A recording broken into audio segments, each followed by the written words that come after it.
आप सरकार में हो। अब मैं अपनी मांग पढ़ता हूँ, जिस मांग को हम लेके आए हैं और जिसको आपको पूरा करना ही पड़ेगा और हम आपसे करवा के रहेंगे। पहली मांग है कि सभी बर्स्ट मार्शल्स को तुरंत बहाल किया जाए, पहली मांग।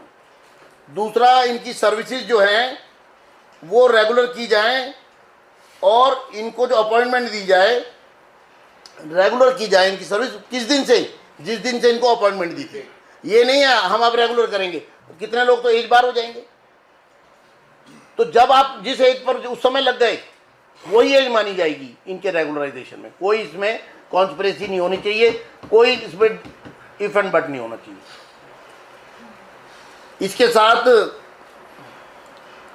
इसमें इनको परमानेंट अपॉइंटमेंट लेटर इशू करो और कानूनी तरीके से, ये नहीं है कागज़ का टुकड़ा पकड़ा दो, कोई कागज़ का रेजोल्यूशन कर दो आपके कैबिनेट में और हमने कर दिया जी, हमने कर दिया जी। नाटक नहीं चलेगा। अभी तक आपका रिकॉर्ड नाटक का है, आप पे विश्वास कम है लोगों को। आप properly process, due process of law से आप इनको सबको appointment letter, permanent appointment letter इनको दो। एनुअल इंक्रीमेंट चाहिए हमें, जैसे सबको मिलता है।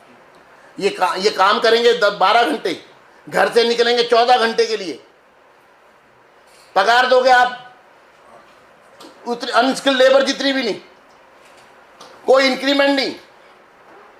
ये 21वीं सदी में भारत, दिल्ली में हो रहा है, शोषण हो रहा है लेबर का आपके शासन में। इसके आगे इनको रीडेजिग्नेट करिए, इनको गार्ड किसी भी रूप में लिखिए, मार्शल्स किसी भी रूप में। वॉलंटियर शब्द हटाइए। वॉलंटियर क्या होता है? ये रेगुलर सर्विस में है, परमानेंट एक स्पेसिफिक जॉब कर रहे हैं। वॉलंटियर शब्द नहीं होना चाहिए। वॉलंटियर शब्द लिखने से ऑनरेरियम नहीं है इनका, इनको वेजेस दीजिए। Payment of wages instead of honorarium. 10,792 की संख्या बताइए, संख्या को बढ़ाइए। और किस लिए बढ़ाइए? Ensure reservation. आप लोग आरक्षण के विरोधी हैं, मुझे मालूम है, संविधान को नहीं मानते हैं।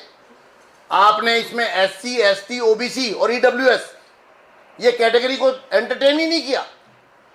क्या अजीब सरकार है, इतनी इनह्यूमन हो सकती है कि इस देश के SC को, इस देश के ST को, इस देश के OBC को के साथ आपने अन्याय किया।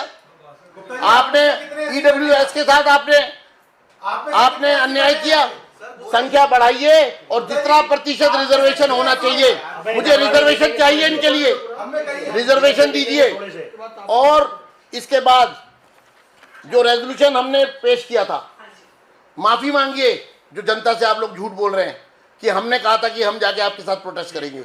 हम क्यों करेंगे प्रोटेस्ट? प्रोटेस्ट करोगे आप, कब क्यों करोगे? क्योंकि आपको काम नहीं करना है। हम काम करने की दृष्टि से आए हैं यहाँ, विपक्ष होने के बाद भी आपको पूरा सहयोग करेंगे।